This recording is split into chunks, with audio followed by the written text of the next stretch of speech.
आज मैं आपकी लाइफ के ऊपर भविष्यवाणी करता हूं, आपके बच्चे कभी भीख ना मांगेंगे और बल्कि ऊपर और ऊपर और ऊपर और ऊपर जाए।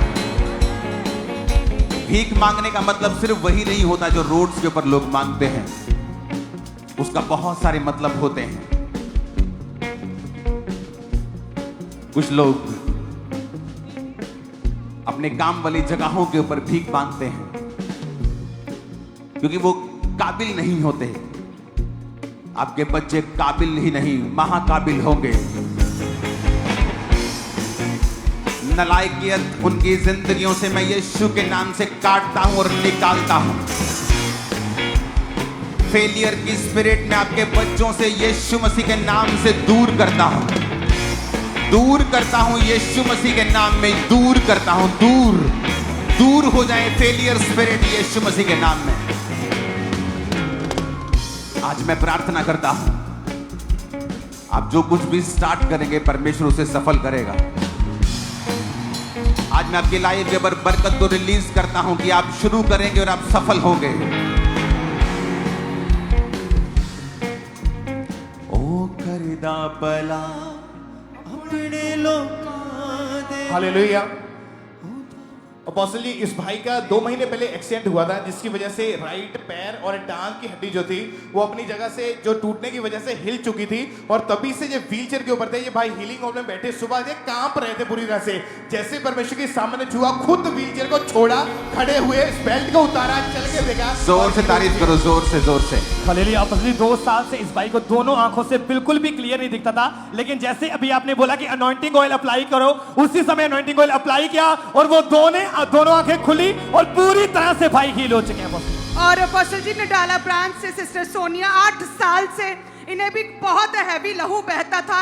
इनके भी आज मास प्रेयर के बाद कहते रसौली बाहर आई है और ये पूरी तरह से हील है। ओह जीसस। और इसी तरह से अंबाला ब्रांच से सिस्टर देववती, इस बहन का नाम 4 साल से लहू बहने का रोग था।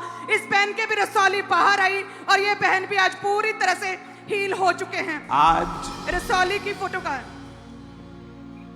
आज ब्रांचेस हो यहां हो, आज आप डिलीवरेंस को लेके जा रहे हो।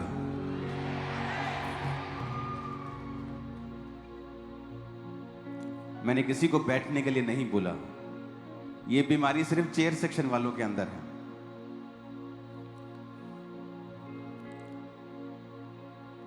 और अपोस्टल जी, आज मेघालय ब्रांच जो है वो ओपन हुई है और वहां पर जो लोग थे वो लंबे समय से ऑनलाइन फॉलो कर रहे थे और प्रभु उन्हें आशीषें दे रहा था, लेकिन वो पॉसिबल उनका हो नहीं पा रहा था कि वो यहाँ पर आकर अपनी गवाही दे पाए। तो ये बहन है सिस्टर लवली कौर, इस बहन का नाम है। शिलोंग जो ब्रांच आज ओपन हुई वहां पर ये बहन आई है और इन्होंने बोला कि 2015 में मैरिज हुई थी और उसके बाद कहते बेबी कंसीव नहीं कर पा रहे थे, बहुत मेडिकल कॉम्प्लिकेशंस आ रहे थे, आईवीएफ वगैरह नहीं हो पा रहा था सक्सेसफुल। और कहते हैं ऑनलाइन इन्होंने शिलोंग से मेघालय से ऑनलाइन अटेंड करना शुरू किया मीटिंग को। कोई भी संडे मिस नहीं करते थे, फायर प्रेयर्स को रिसीव करते रहे और कहते हैं परमेश्वर ने गर्भ के फल के साथ आशीषित किया कि पहले परमेश्वर ने बेटी और उसके बाद प्रभु ने बेबी बॉय बेटे के साथ ब्लेस किया। जीसस। हालेलुया। अब ये बच्चा 5 साल का हो चुका है और आज ये बहन ब्रांच में आए हैं और अपनी गवाही दे अपने रहे हैं। हाथों को उठाओ इस पंफलेट के साथ। 29 मई वीरवार शाम को 6 से 10 बजे तक बटाला में उठाओ अपने हाथों को। सुनो मेरी बात, नॉर्थ ईस्ट में बहुत से काम थे जो चर्च करना चाहती थी, लेकिन वहां पे राइट कॉन्टैक्ट्स नहीं मिलते थे। हमें बिलीवर्स थे, उनको फोन मिलाओ, कभी उनका नंबर चेंज होता था, कभी कुछ, क्योंकि जब प्रॉब्लम्स हुई थी वहां पे तो हमने बहुत कोशिश की वहां के लोगों से कांटेक्ट करने की, उनको मिलने की। अगर चर्च की ब्रांचेस वहां होती तो फिर पकड़ और होती। तो मेरा बिलीव है जो अब नॉर्थ ईस्ट में ब्रांच खुली है, ये परमेश्वर ने चर्च को एक नई ग्रेस दी है उस एरिया के लिए, और वो अब स्टार्ट हो चुकी है ये ग्रेस। और मेरा बिलीव है कि जल्दी पूरा नॉर्थ ईस्ट हम कवर करेंगे यीशु मसीह के नाम में। आप प्रार्थनाओं में रखेंगे, अपने घुटनों के बाहर आकर इस पोस्टर को उठाओ और प्रभु से कहो, परमेश्वर तेरी स्पिरिट इन्हें छुए। टेस्टिमनीज को बिठाकर हम बाद में लेते हैं साथ साथ। अब यहीं बिठा दो इनको। टेस्टिमनीज तो खत्म नहीं होंगी आज। उठाओ अपने हाथों को, प्रभु की ग्रेस को मांगो।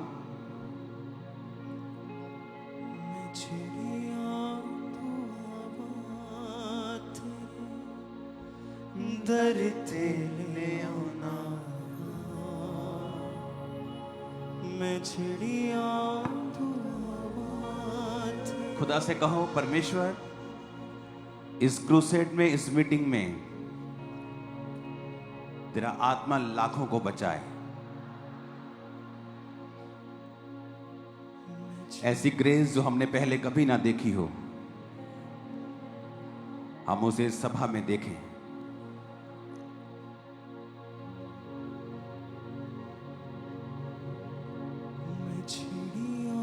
और याद रखो, जिस तरह के हालात चल रहे थे और शायद अब भी बिगड़ जाएं, तो इसके लिए आपको प्रार्थना करनी है कि कुछ भी बिगड़े ना और ये मीटिंग हो सके। अपने हाथों को उठा के इस मीटिंग के लिए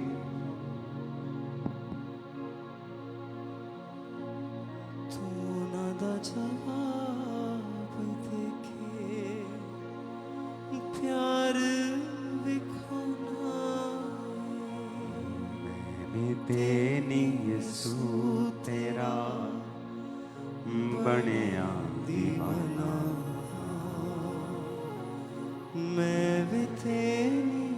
प्रभु यीशु मसीह के सामर्थी नाम में हम मांगते हैं।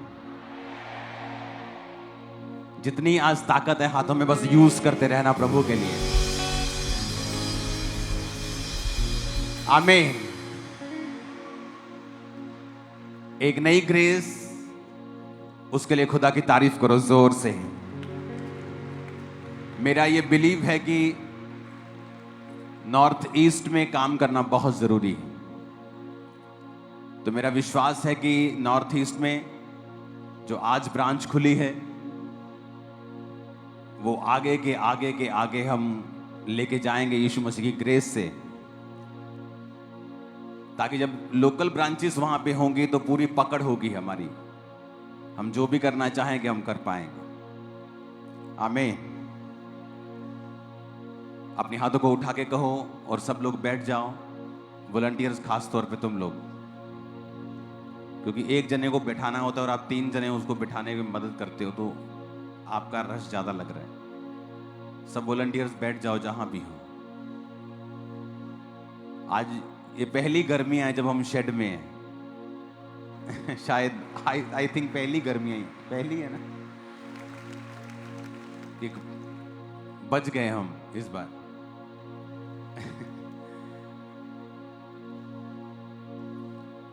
अपने हाथों को उठा के कहो, जो कुछ आज मैं सुनूंगा मैं फलों को लेके आऊंगा, और मैं चाहता हूं प्रभु मुझसे बात करे।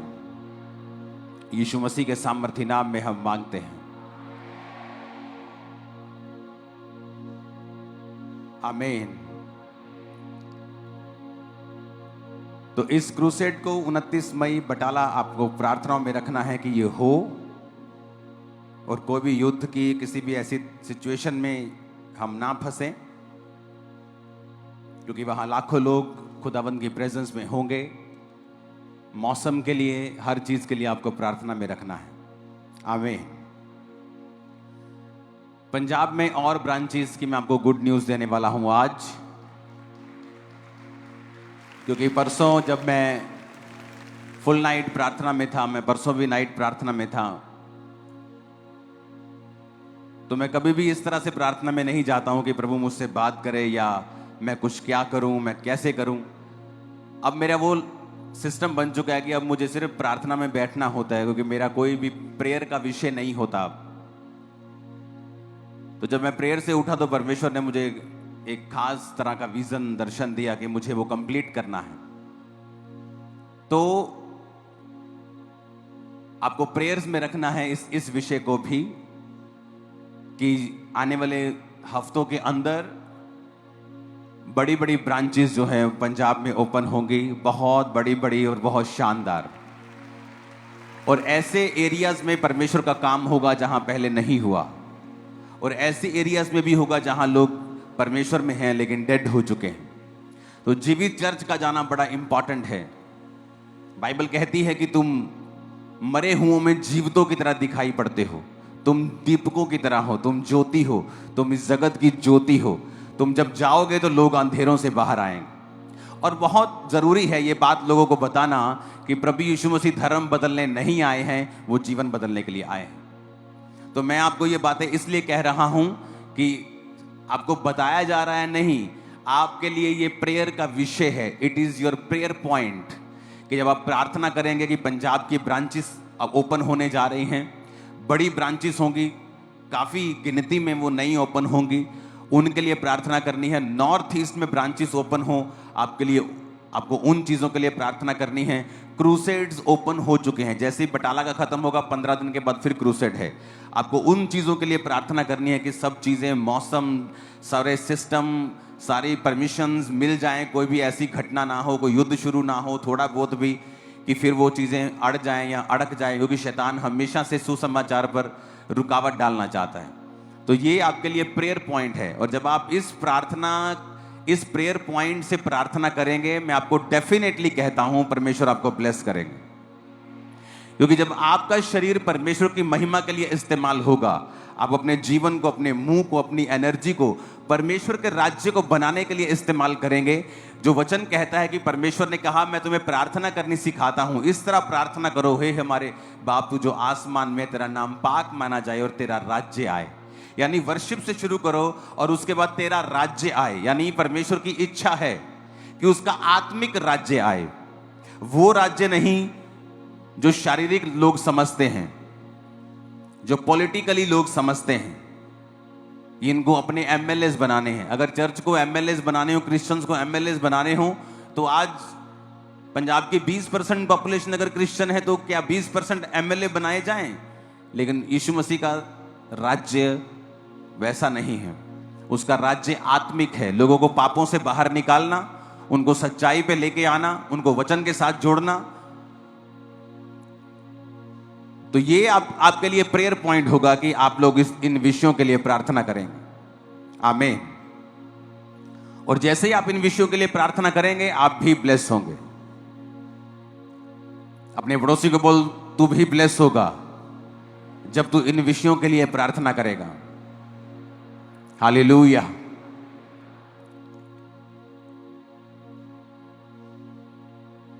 तो मेरा ये बिलीव है कि आप लोग इसे प्रेयर में याद रखेंगे और परमेश्वर का आत्मा हमें हेल्प करेगा राइट प्लेस को चुनने के लिए, राइट जगहों को चुनने के लिए, और वो डिवाइन हेल्पर्स को खड़ा करेगा, क्योंकि ये काम आसान नहीं होता।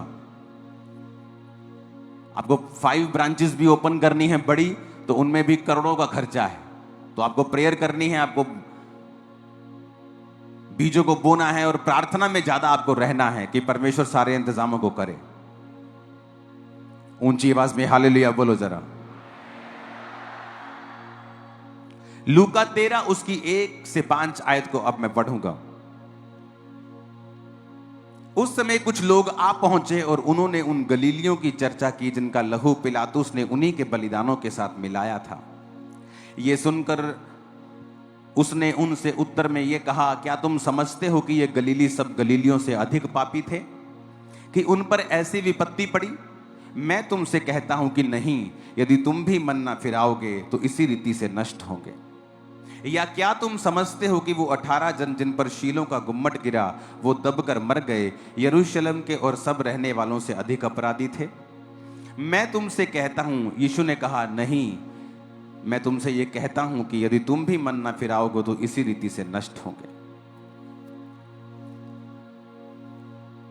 बाइबल में लिखा है कि जीसस अपने लोगों से बात कर रहे हैं और यीशु ने कहा जिन पर 18 जन जिन पर शीलों का गुम्मट गिर गया था, और वो एक बिल्डिंग टाइप एक चीज आप समझ लो, कुछ मटेरियल गिरने से वो मर गए थे। क्या वो दूसरे जो यरूशलेम में लोग रहते थे, क्या वो उनसे ज्यादा पापी थे कि उन पे ये मुसीबत आई? जीसस ने कहा नहीं, वो ज्यादा पापी नहीं थे, परंतु उन्होंने मन नहीं फिराया था। कई बार हो सकता है आपका अविश्वासी मित्र एक बड़े पाप में हो और आप उसकी जिंदगी को देखते हो कि ये भी तो बहन है, ये भी तो चुगली करती है। खुद विस्लिंग को सुनो। यहां आकर अंदर जो एसी में बैठे ने बाहर निकालो दो जनों को। ओके, यहां खड़े हुआ करो साइड पे और देखो कहां क्या हो रहा है। और जीसस ने पूछा क्या वो ज्यादा पापी थे? कहते प्रभु पता नहीं। कहते जीसस कहते नहीं, वो ज्यादा पापी नहीं थे। हमें लगता है ये भी औरत तो चुगली कर रही है, ये मेरी ग्वांडन भी तो चोरी करती है बिजली की, ये भी तो कुंडी डालते ही हैं, ये मेरा साथी है, ये भी तो पेट्रोल चोरी करता है, ये भी तो गलत तरीके से बॉस से पैसे लेता है, इसको तो कुछ नहीं होता। लेकिन जीसस ने कहा ऐसा नहीं है।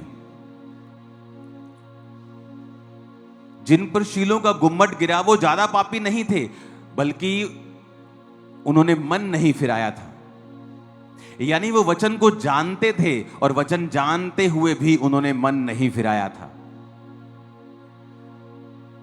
हो सकता है यरूशलेम में रहने वाले लोग उनसे भी ज्यादा पापी हों, लेकिन मौत किन पे आई? जिनको वचन मालूम था और उन्होंने मन नहीं फिराया था। आप बाइबल को पढ़ के देखो, बिगेस्ट मिरेकल लोगों की लाइफ में तब शुरू हुए हैं जब उन्होंने मन फिराया है। जीसस का पहला प्रचार था मन फिराओ। यूहन्ना बपतिस्मा दाता क्या बोलता था? मन फिराओ। मन फिराने का मतलब है नए तरीके से सोचो, अपनी सोच को बदल लो। वो व्यभिचार जो तुम्हें आम चीज लगती थी जब तुम अविश्वासी थे, अब वो आम चीज नहीं है, वो एक बड़ा गुनाह है तुम्हारे लिए। लोग करेंगे तो शायद अब उन्हें सजा मिले ना मिले, बाद में मिले, लेकिन अगर तुम करोगे तो परमेश्वर ने कहा तुम्हारी सजा दूसरों से ज्यादा होगी। खुद परमेश्वर का आत्मा कह रहा है कि पिलातुस ने जिन गलीलियों को मरवा दिया, क्या वो दूसरे गलीलियों से ज्यादा पापी थे इसलिए उन पे मुसीबत आई और बाकियों पे नहीं आई? परमेश्वर कहता नहीं, अगर तुम भी मन नहीं फिराओगे तो इसी रीति से, यानी कि इसी रीति से कहने का मतलब है कि दूसरे लोग जो तुम्हें जानते होंगे तुमसे भी ज्यादा पापी हो सकते हैं, लेकिन तुम जो वचन को जानते हो तुम्हारी सजा दूसरों से ज्यादा होगी। क्या तुम्हारी बरकत दूसरों से ज्यादा नहीं है? क्या तुम्हारी आशा दूसरों से ज्यादा नहीं है? अन्य जाति को कोई आशा नहीं। आज युद्ध भी हो जाए तो तुम्हें पता है कि तुम्हारा परमेश्वर तुम्हें बचा लेगा। क्या तुम्हें ज्यादा आशा नहीं है? क्या तुम्हारी सुरक्षा ज्यादा नहीं है? क्या तुम्हारी ब्लेसिंग ज्यादा नहीं है? दूसरे को कोई बीमारी होगी उसे पता मैं गया, क्रिश्चियन को होती उसे पता है कि मैं प्रार्थना कर सकता हूं और चंगा हो सकता हूं। क्या तुम्हारी पोजीशन ऊंची नहीं है? अगर तुम्हारी पोजीशन ऊंची है, तुम्हारी आशीष ज्यादा है, तुम्हारी आशा ज्यादा है, तुम्हारी बरकत ज्यादा है, तो तुम्हारी सजा भी ज्यादा है। जो तो साइकिल पे खड़ा है उसे क्या चोट लगेगी? गिर जाएगा। लेकिन जो 200 की स्पीड से गाड़ी में जा रहा है, अगर वो एक्सीडेंट होता है तो उसकी चोट भी ज्यादा है। तो परमेश्वर ने कहा तुम अगर मन नहीं फिराओगे तो इसी रीति से नष्ट होगे कि दूसरे लोग जो तुमसे ज्यादा अपराधी हैं, हो सकता है उनको वचन ना मालूम हो, लेकिन तुम जो वचन के जानकार हो, अगर तुम वही गुनाह और पाप करोगे तो तुम भी उसी रीति से नष्ट होगे कि हो सकता है तुम्हारा पाप कम हो लेकिन तुम्हारी सजा उन लोगों से ज्यादा होगी। क्या कहा परमेश्वर ने? तुम अंगूरों की वेल हो। उसने ये नहीं कहा तुम सेब का पेड़ हो, तुम अंजीर का पेड़ हो। सेब का पेड़ अगर सूख गया तो उसका फर्नीचर बना देंगे, बैट बना देंगे, फर्नीचर कर देंगे, दरवाजे बना देंगे, कुछ भी कर लेंगे। लेकिन अगर अंगूरों की बेल सूख गई तो उसकी कोई चीज नहीं बन सकती। वो सिर्फ सूखेगी तो बालन के काम आएगी, जलाने के काम आएगी, और उसके बाद राख बन जाएगी और राख को फेंक दिया जाएगा और लोगों के पैरों के नीचे वो आएगी। तो परमेश्वर ने तुम्हें कहा कि तुम अंगूरों की बेल हो। अगर तो तुम फल लाओगे, अगर तो तुम मेरे वचन में बने रहोगे तो बहुत सा फल लाओगे, और अंगूर बनाया जाएगा, तुम्हारा शरबत बनाया जाएगा, वो लोगों के मुंह में लगेगा, मालिक के मुंह पे लगाया जाएगा, तुम इज्जत पाओगे, तुम प्याले में होंगे। लेकिन अगर उल्टा, अगर तुम सूख जाओगे तो तुम्हारा कुछ भी नहीं बनेगा, तुम सीधा जलाने के काम आओगे। या तो टॉप पे रहोगे या बिल्कुल बॉटम पे रहोगे, या स्वर्ग में रहोगे या नरक में रहोगे, या हाईएस्ट रहोगे या लोएस्ट रहोगे, या शैतान के रहोगे या परमेश्वर के रहोगे। बीच का कोई स्थान क्रिश्चियन लोगों के लिए नहीं है। या तो खुदा के हो पूरे या शैतान के हो पूरे। अब तुम फैसला कर लो तुम किसके होना चाहते हो। खुदा के होना चाहते हो, बीच का कोई स्थान नहीं है क्रिश्चियन लोगों के लिए। परमेश्वर ने कहा तुम पृथ्वी का नमक हो, उसने ये नहीं कहा तुम पृथ्वी का दूध हो। अगर दूध खराब हो गया तो पनीर बना लेंगे। परमेश्वर कहता तुम पृथ्वी का नमक हो। अगर नमक खराब हो जाए तो फिर वो किसी वस्तु से नमकीन नहीं किया जा सकता, इसलिए कि फिर वो नमक को उठाकर फेंक दिया जाता है और वह मनुष्यों के पांव के नीचे रौंदा जाता है। उसने ये नहीं कहा तुम पृथ्वी के दूध हो।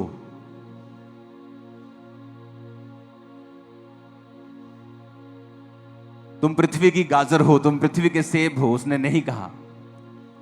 कहता तुम पृथ्वी के क्या हो? नमक हो। हर चीज तुम्हारे द्वारा स्वादिष्ट बनेगी।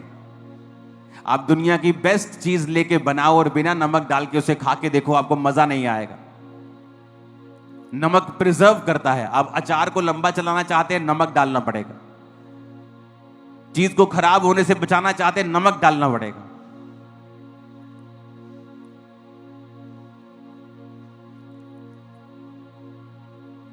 तो परमेश्वर ने कहा तुम पृथ्वी के नमक हो।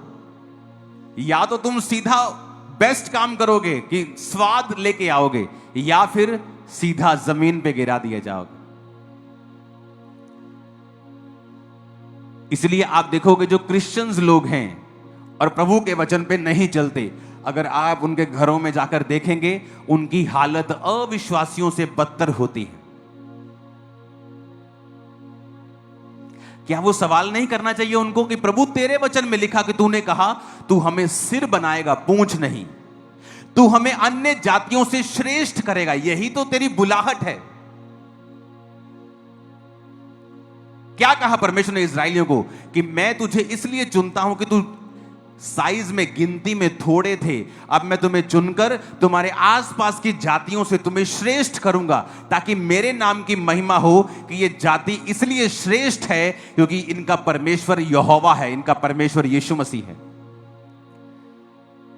लेकिन प्रभु ने कहा कि तुम पृथ्वी के नमक हो, लेकिन अगर नमक का स्वाद बिगड़ गया तो वो पैरों के नीचे रौंदा जाएगा, उसको नमकीन नहीं बनाया जा सकता। अगर नमक में रेत मिल गई, अगर नमक में मिट्टी मिल गई, खराब हो गया, उसको अलग अलग नहीं किया जा सकता, वो साफ नहीं किया जा सकता, वो काम में नहीं लाया जा सकता, फिर वो सिर्फ जमीन पर फेंक दिया जाएगा और मनुष्य को पांव के नीचे वो आएगा।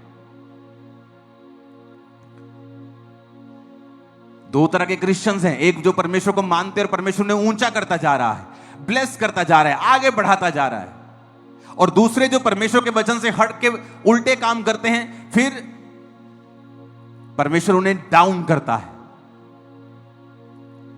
इसलिए आप कई क्रिश्चियन घरों में अगर आप चले जाएंगे, उनकी जो हालत है वो अविश्वासी लोगों से भी बुरी है। क्यों? क्योंकि वचन जब आप त्याग देंगे, आप जीवित चर्च का हिस्सा नहीं हैं, आप किसी सेवकाई का हिस्सा नहीं हैं, आप किसी बोने का हिस्सा नहीं हैं, आप प्रार्थना का हिस्सा नहीं हैं, आप चर्च नहीं जाते, आप किसी भी तरह के परमेश्वर के कामों में कोई हिस्सा नहीं डालते, आप मरे हुए क्रिश्चियन हैं, आप बिगड़ा हुआ नमक हैं, आप सूखी हुई बेल है, दाख की, अंगूरों की सूखी हुई बेल हैं। आपका अंत जलाया जाना है और आपका अंत पांव के नीचे आना है। आपकी हालत दूसरे लोगों से भी बुरी होगी, बाइबल ऐसा कहती है। क्योंकि बाइबल यह भी कहती है अगर तू मेरी सेवा करेगा, मेरे साथ चलेगा, वफादार रहेगा, मैं तुझे अन्य जातियों से श्रेष्ठ करूंगा। समय तो दो परमेश्वर को ऐसा काम करने का, समय तो दो, उसे 10, 15, 20 साल अपनी जिंदगी के देकर देखो, उसको पूरी तरह से वचन पे चल के देखो, फिर परमेश्वर किस तरह से रास्ते निकालता है, वो किस तरह से डिवाइन हेल्पर्स की आपकी लाइफ में एंट्री करता है, किस तरह से आपके माइंड को चेंज करता है, आपकी सिचुएशंस को चेंज करता है, आपके फाइनेंस को चेंज करता है, आपकी जिंदगी में ऐसी घटनाएं करता है जो आपने प्लान नहीं की, लेकिन परमेश्वर का आत्मा आपको आगे लेके जाएगा। और यह भविष्यवाणी है कि आज से वो आपको आगे ही लेके जाएगा और बरकत देगा। आपको भरोसा रखना है। अपने पड़ोसी को जोर से बोलो, भरोसा रखना है। जोर से कहो पड़ोसी से, बोलो खुदा पे भरोसा रखना है। काली नहीं पानी। पंजाबी जो बोलो पड़ोसी नु, बोलो काली नहीं पानी। आमीन। उसने कहा या तो मैं तुमको मुंह में लगाऊंगा अंगूरों के रस के रूप में, या फिर सीधा जलाऊंगा। तुम्हारा फर्नीचर नहीं बनेगा। इसलिए रिस्की बिजनेस में हो आप, और फेल होने का कोई चांस नहीं अगर आप ना चाहें तो। आपका पाप आपको फेल कर सकता है, आपकी अनाज्ञाकारिता आपको फेल कर सकती है।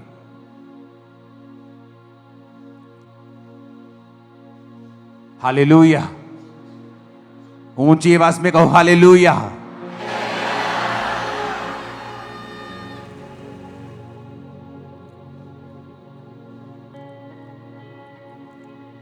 तो आपको यह बात बड़े ध्यान से समझनी है कि क्यों परमेश्वर ने मुझे पृथ्वी का नमक कहा है, क्यों मेरे परमेश्वर ने मुझे अंगूरों की बेल कहा है। उसने कुछ किसी कारण कहा है।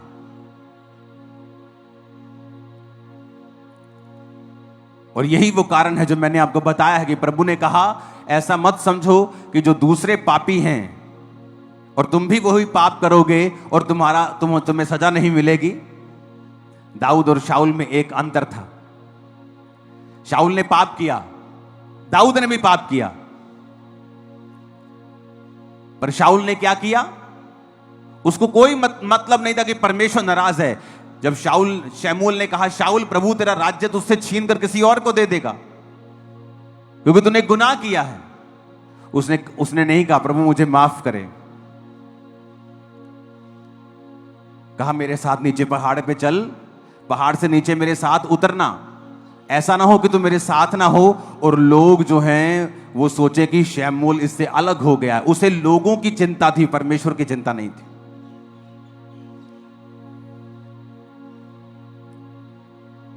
उसे परमेश्वर की चिंता होनी चाहिए थी।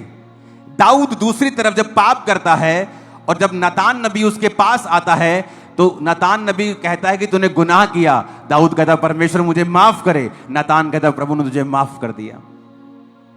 हालांकि दाऊद को उसकी सजा मिली, प्रभु ने उसे सजा दी, प्रभु ने उसे राजा की गद्दी से नहीं हटाया, लेकिन हां उसे बहुत ह्यूमिलेशन का, उसे बेइज्जती का सामना करना पड़ा और उसके घर में विद्रोह हुआ।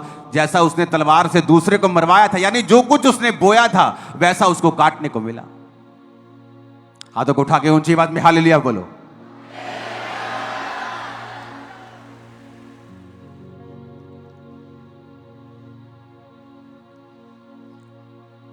और यही फर्क था शाऊल में और दाऊद में।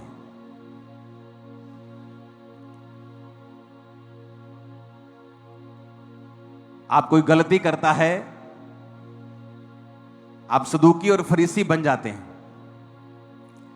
तो वचन कहता है जब एक औरत को जो व्यभिचार में पकड़ी गई थी, कहां लिखा था व्यभिचार नहीं करना? पुराने नियम में, यानी वो खुदा का वचन था। खुदा के वचन के आश्रय से लोग आपको मारना चाहते हैं आज।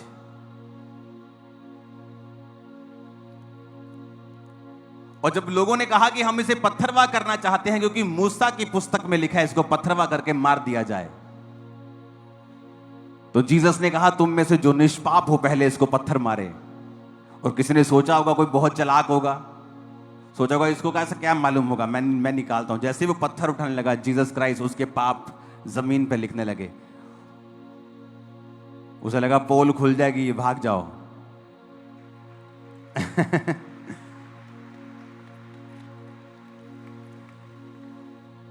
बहुत बार लोग आपको बोलते हैं कि फलाने बंदे ने पाप किया जी, आपने उसको क्या पनिशमेंट दी।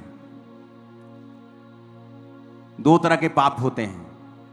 एक है कि चर्च में कोई व्यक्ति है जिसने पाप किया, आपने उसको बुलाया और कहा तू व्यभिचार कर रहा है, इसलिए तू इस पोजीशन पे बना नहीं रह सकता। वो कहता है हाँ मैं उस लड़की को नहीं छोड़ सकता, ठीक है, तुझे सस्पेंड किया जाता है।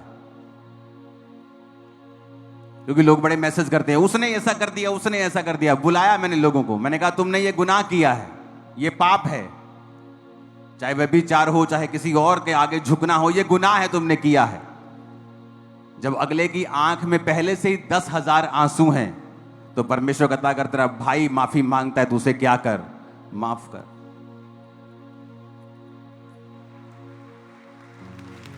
तो उनको सजा दी जाए जो ढीठ हैं, जो अपने गुनाहों की तौबा नहीं चाहते। मैंने तो आज तक नहीं देखा कि किसी की आंखों में पश्चाताप के आंसू हों और परमेश्वर ने उसे सजा दी हो। लेकिन जो सदूकी और फरीसी हैं वो सजा देना चाहते हैं, कहते प्रभु इसको मार दिया जाए क्योंकि इसने पाप किया। तेरे पिता के वचन में लिखा है कि मूसा की पुस्तक में इसको मार दिया जाए। आज दुनिया में मसीह का काम करने वाले लोग बहुत कम हैं जो जेन्युइनली परमेश्वर का काम करते हैं, बहुत कम हैं।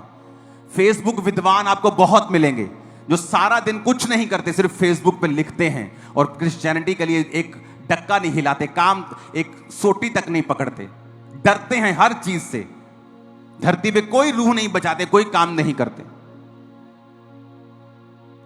कहते ना वही गिरेगा जो घोड़ों पे दौड़ता है, जो घुटनों के बल है वो क्या गिरेगा। तो जब आप काम करेंगे आप गलती करेंगे, जब आप गलती करेंगे अगर आप माफी मांगेंगे परमेश्वर आपको माफ भी करेगा। क्योंकि परमेश्वर उनको सजा नहीं देता जिसकी आंखों में 10,000 पश्चाताप के आंसू हों और जो ये कह रहा हो कि मेरी लाइफ की ये लास्ट गलती है, नेक्स्ट टाइम ऐसा कभी नहीं होगा।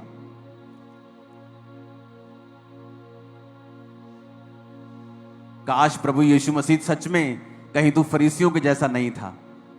तो पतरस ने जब परमेश्वर का इनकार किया था, परमेश्वर कहते मैं तेनू क्या सी ना, मैं तेनू क्या सी कि तू मेरा इनकार करना, जा भज जा हुन मैं तेनू नहीं बुलाना। बाइबल कहते जब पतरस गिरा यीशु मसीह पास जाके पतरस को बोले पतरस किदा ठीक ठाक, do you love me Peter?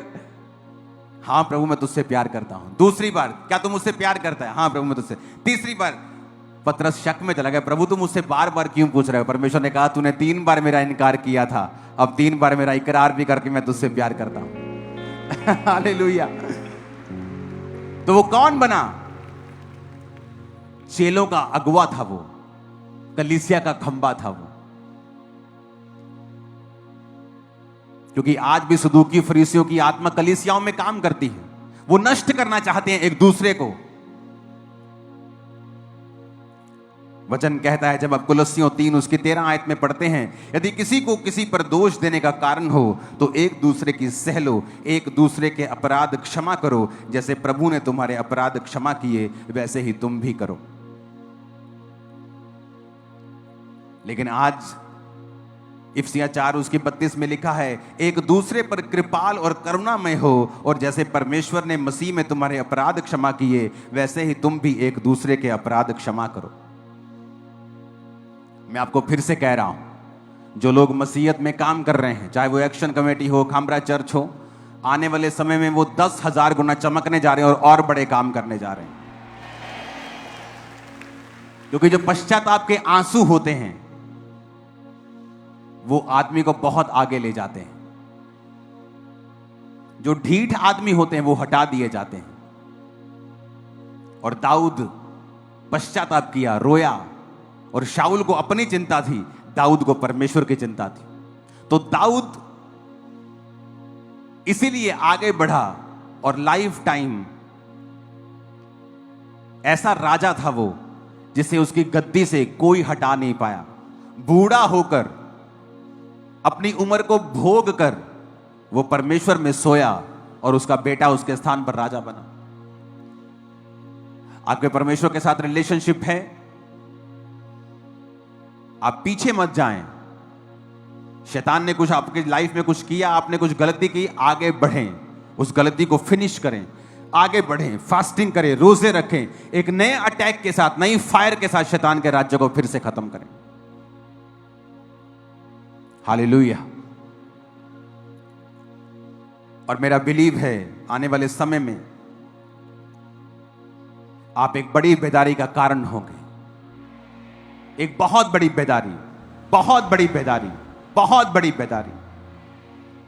आप खुद हैरान होंगे कि किस तरह से नदियों की तरह लोग परमेश्वर में आ रहे हैं। हालेलुया।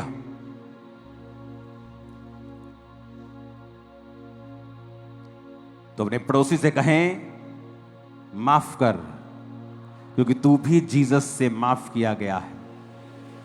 अगर जीसस तेरे भी गुनाहों को माफ ना करते तो तू यहां ना होता। जीसस के जैसा हृदय रख और माफ कर। आमीन बोलो ऊंचा, जितना कि शैतान के कानों में खड़क जाए। Hallelujah, hallelujah.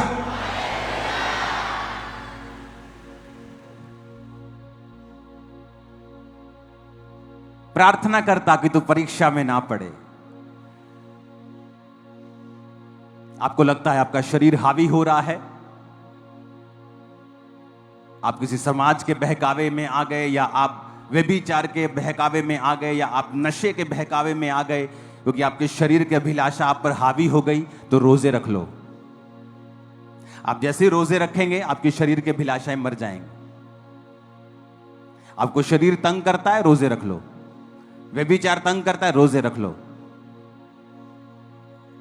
आपके शरीर में ऐसी गंदी आदतें हैं, आपके जीवन में ऐसी चीजें हैं जिनसे आप नफरत करते हैं लेकिन आप रोक नहीं सकते उन्हें, रोजे रख लो। आप रोजे रखेंगे, प्रार्थना करेंगे, प्रभु आपको ग्रेस देगा। आप उन चीजों को तोड़ दोगे, उस सारे बंधनों को आप तोड़ दोगे।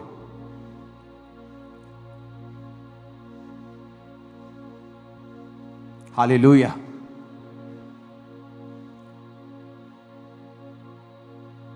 हमें वही स्पिरिट रखनी है जो जीसस के अंदर थी। कुछ ऐसे लोग होते जो अपनी गलती गुनाह को मानते नहीं, बल्कि आगे से चौड़े हो जाते हैं। और दाऊद की तरह भी कुछ होते जो बोलते हैं, हाँ हमसे मिस्टेक हो गई। हम पश्चाताप करते हैं, हम फास्टिंग में पश्चाताप करते हैं, हम आंसुओं के साथ पश्चाताप करते हैं। नेक्स्ट टाइम से ऐसा लाइफ में कभी नहीं होगा। कुछ लोग ऐसे भी होते हैं। तो ऐसी कैटेगरी में हो जो हर वक्त परमेश्वर के साथ रहना चाहता है, जो काम करना चाहता है। और जीसस का काम है रिस्टोर करना, नाश करना नहीं।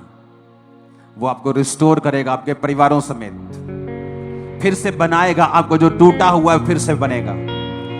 यीशु मसीह का आत्मा कह रहा है डिलीवरेंस मीटिंग है, आपका परिवार जोड़ा जाएगा, फिर से टूटा हुआ परिवार फिर से जुड़ेगा, फिर से जुड़ेगा। टूटा हुआ परिवार जो आपका टूट चुका है, फिर से वो जुड़ना शुरू होगा। जो फाइनेंस बिजनेस गिर चुका है वो फिर से बढ़ना शुरू होगा यीशु मसीह के नाम। आपकी नौकरी के ऊपर आप बरकत को पाएंगे और फेवर को पाएंगे यीशु मसीह के नाम। सारी अंधकार की शक्तियां श्रापित हो जाएंगी आपकी लाइफ में। मैं भविष्यवाणी करता हूं, आज से उनका कोई असर आपकी लाइफ पे नहीं होगा। आमीन। ऊंचाई आशीष आपकी है चर्च। हालेलुया। खड़काओ जोर से। हालेलुया। शैतान का राज्य ऐसे हिलने वाला नहीं है, उसको खड़काना पड़ेगा। हालेलुया। उसको हिलाना पड़ेगा, उसको झोड़ना पड़ेगा शैतान के राज्य को। आत्मा में मजबूत रहें, प्रार्थना में तैयार रहें।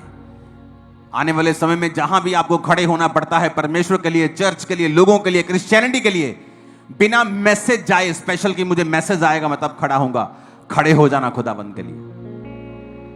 मैं आपको सच कह रहा हूं, परमेश्वर आपकी ओर देख रहा है।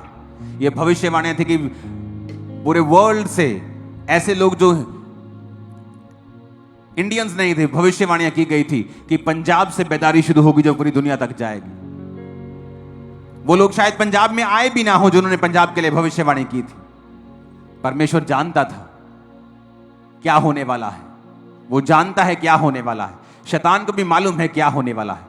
आओ मिलकर प्रार्थना में रहेंगे, फास्टिंग में रहेंगे, उसके राज्य के लिए काम करते रहेंगे। और मेरा पिता, मेरा परमेश्वर जब आपको उसके राज्य के लिए वफादारी के साथ काम करता हुआ देखेगा, वो आपको सुरक्षित रखकर आपको आशीषित कर कर ऊंचा लेके जाएगा। और हर वो आंख जो आपको शर्मिंदा देखना चाहती है खुद शर्मिंदा होगी यीशु मसीह के नाम में। मैंने कहा हर वो आंख जो आपको नीचा देखना चाहती है खुद नीचे होगी, तो आपकी आंख नीचे नहीं होगी। लोग इंतजार कर रहे हैं कब आप गिरें और वो आपका फायदा उठाएं। मैं यीशु मसीह के नाम में भविष्यवाणी करता हूं, ये घमंड नहीं, वो लाइफ टाइम वेट करते हुए मर जाएंगे लेकिन आपको गिरता हुआ कभी ना देखेंगे। आमीन। मेरे को ऊंचा चाहिए और साथ चाहिए यीशु मसीह के नाम में।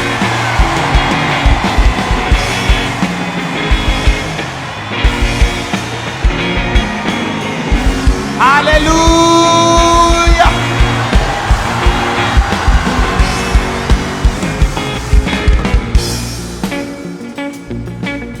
आमीन। ऐसा है हमारा परमेश्वर। कहता यादव तू पूरा मेरा है या मैं तेरी जवानी में नहीं लेनी फिर एक, या तो तू पूरा मेरा है या मैं तेनू तकना भी नहीं देखना भी नहीं।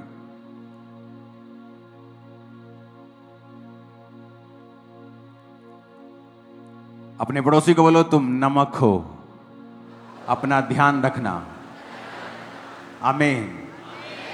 आप जानते परमेश्वर ने अब्राहम को क्या कहा था?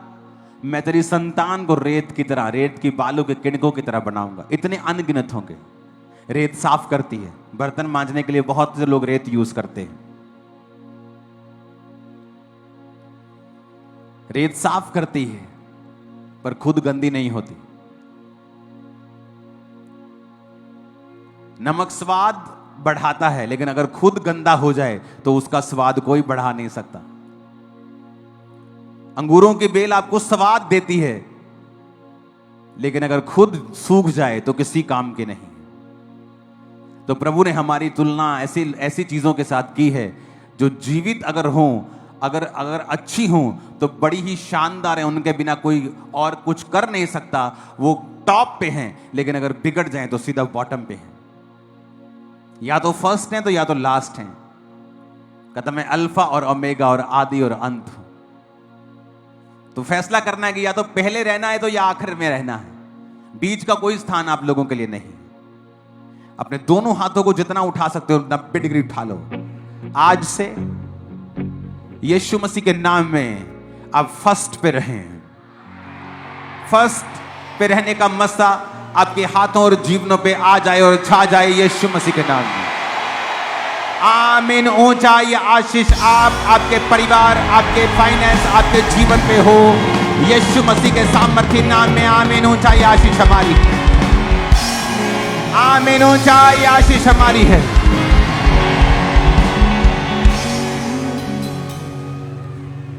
उठाओ अपने हाथों को, वर्शिप करें।